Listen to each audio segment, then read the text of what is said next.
로마서 14장. 믿음이 약한 사람을 받아들이고 논란이 있는 문제에 단언을 내리지 마십시오.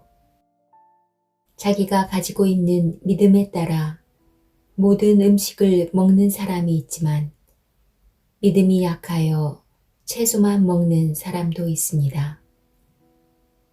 모든 음식을 먹는 사람은 채소만 먹는 사람을 업신여기지 마십시오. 또 채소만 먹는 사람은 모든 음식을 먹는 사람을 비난하지 마십시오. 이는 하나님께서 그를 받으셨기 때문입니다.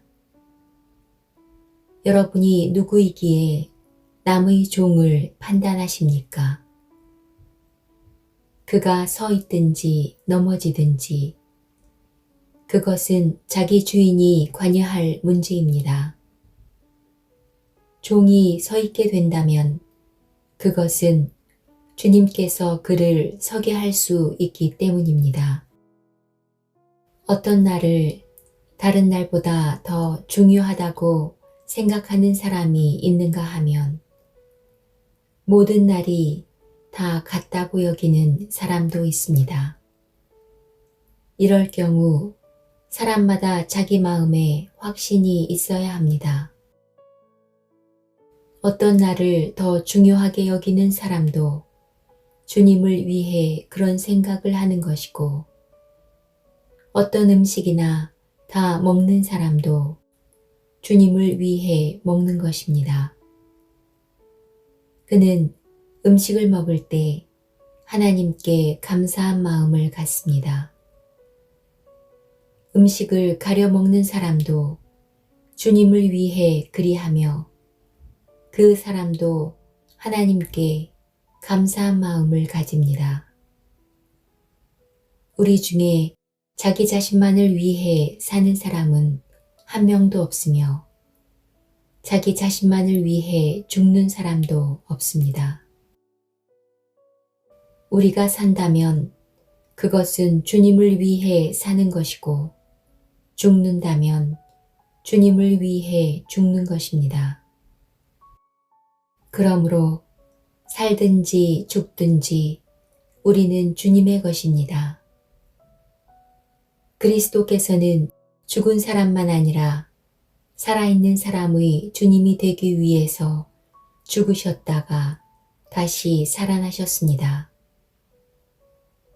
그런데 여러분은 왜 여러분의 형제를 비판합니까? 왜 형제를 업신여깁니까?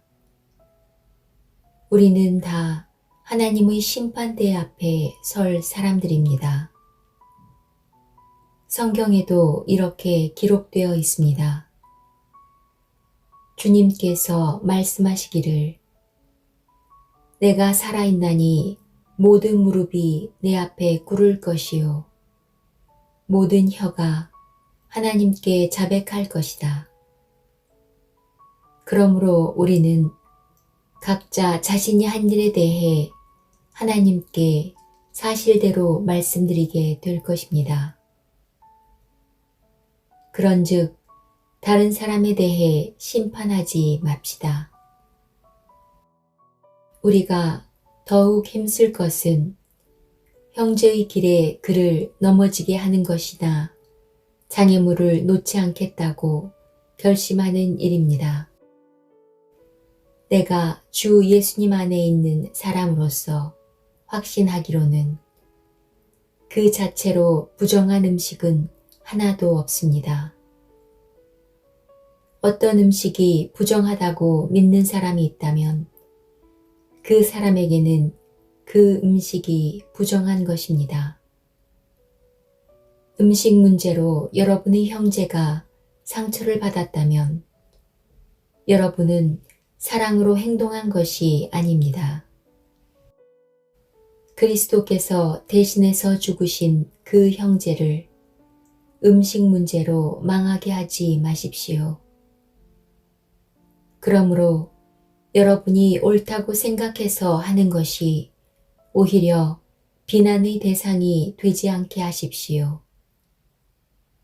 하나님의 나라는 먹는 일이나 마시는 일이 아니라 성령 안에서 누리는 의와 평강과 기쁨입니다. 이런 마음으로 그리스도를 섬기는 사람은 하나님을 기쁘시게 하고 사람들에게도 인정을 받습니다. 그러므로 우리 모두 화평함을 이루는 일과 서로 덕을 세우는 일에 힘씁시다. 음식 문제로 하나님의 일을 무너뜨리지 않도록 합시다.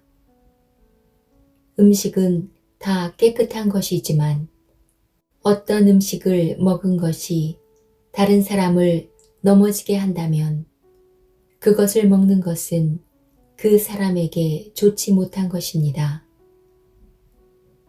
고기를 먹는다거나 술을 마신다거나 그 밖에 여러분의 형제를 넘어지게 하는 일은 하지 않는 것이 좋습니다. 여러분에게 어떤 신념이 있다면 그것은 여러분과 하나님 사이의 일로만 간직해 두십시오. 스스로 옳다고 믿는 일을 할 때 자신을 정죄하지 않는 사람은 복 있는 사람입니다. 그러나 의심을 하면서 먹는 사람은 정죄를 받은 것입니다.